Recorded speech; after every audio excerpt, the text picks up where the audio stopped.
Hello students, welcome back to Shubham lecture channel. तो student, इस video में हम पढ़ेंगे 12th फिजिक्स का एक बहुत ही इंपॉर्टेंट नियम जिसका नाम है ओम का नियम। इसे हम इंग्लिश में कहते हैं ओम्स लॉ। देखिए, विद्युत धारा चैप्टर में ये नियम बहुत ही इंपॉर्टेंट है और आपके एग्जाम्स में कई बार पूछा जा चुका है और कई प्रकार से इसके क्वेश्चंस पूछे जाते हैं। देखिए, इस वीडियो में हम ओम के नियम को पूरी तरह समझेंगे। अगर आप ये वीडियो लास्ट तक देख लेते हैं तो आपका ये नियम बहुत ही आसानी के साथ क्लियर हो जाएगा। तो चलिए वीडियो को स्टार्ट करते हैं। देखिए, ओम का नियम जो है इसे किसने दिया था, सबसे पहले ये समझिए। सन 1826 में जर्मन वैज्ञानिक डॉक्टर जॉर्ज साइमन ओम ने किसी चालक के सिरों पर लगाए गए विभवांतर तथा उसमें प्रवाहित होने वाली विद्युत धारा के संबंध में एक नियम दिया जिसे हम ओम का नियम कहते हैं।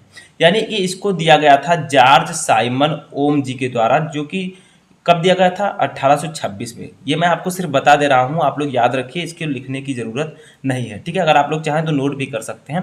तो 1826 में जर्मन वैज्ञानिक डॉक्टर जॉर्ज साइमन ओम ने दिया था। किसके संबंध में? किसी चालक के सिरों पर लगाए गए विभवांतर और उसमें प्रवाहित धारा के संबंध में। अब देखिए, इन दोनों में संबंध क्या होता है, वही ओम के नियम के द्वारा बताया गया है। देखिए यहाँ पर, देखिए ओम के नियम के अनुसार यही है इनका नियम।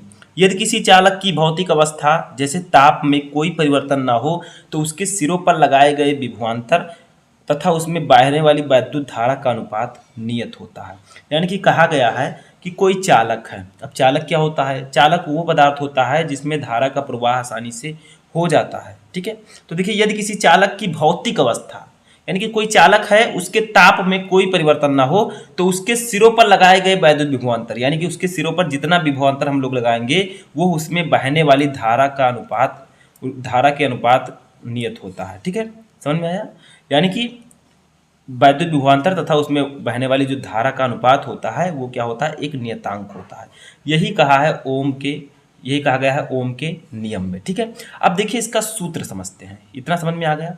अब देखिए, इसका फार्मूला समझते हैं, ठीक है। तो फार्मूला को समझने से पहले एक छोटा सा चीज समझ लीजिए। जैसे मान लीजिए कोई चालक है,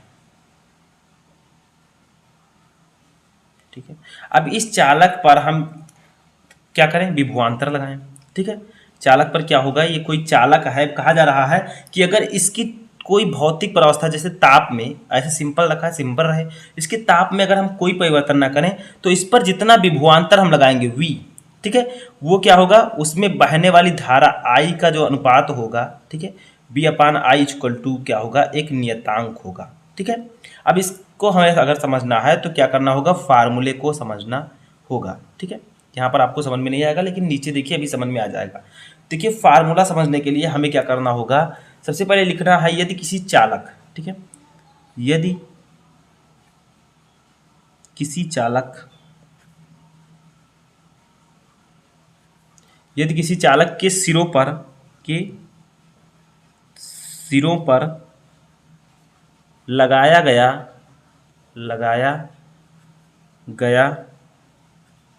वैद्युत विभवांतर, ठीक है, वैद्युत विभवांतर, वैद्युत विभवांतर को हम लोग किससे डिनोट करते हैं बताइए? वो चैप्टर हम लोग पढ़ चुके हैं, तो इसको हम डिनोट करते हैं कैपिटल V से, ठीक है। तो वैद्युत विभवांतर V तथा उसमें बहने वाली धारा, तथा उसमें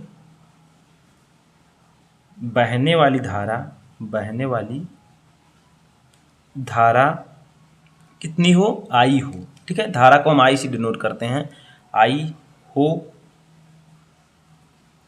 तो ओम के नियमानुसार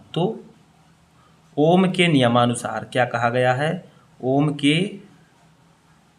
नियमानुसार, यानी कि ओम के नियम के अनुसार क्या कहा गया है? किसी चालक के सिरों पर लगाए गए विभवांतर, अगर किसी चालक की भौतिक अवस्था में कोई परिवर्तन ना हो तो उसके सिरों पर जो लगाया गया विभवांतर है, ठीक है, विभवांतर और उसमें प्रवाहित वैद्युत धारा का जो अनुपात, अनुपात का मतलब दोनों बटे में हो जाएंगे, इनका जो अनुपात होता है वो क्या होता है? एक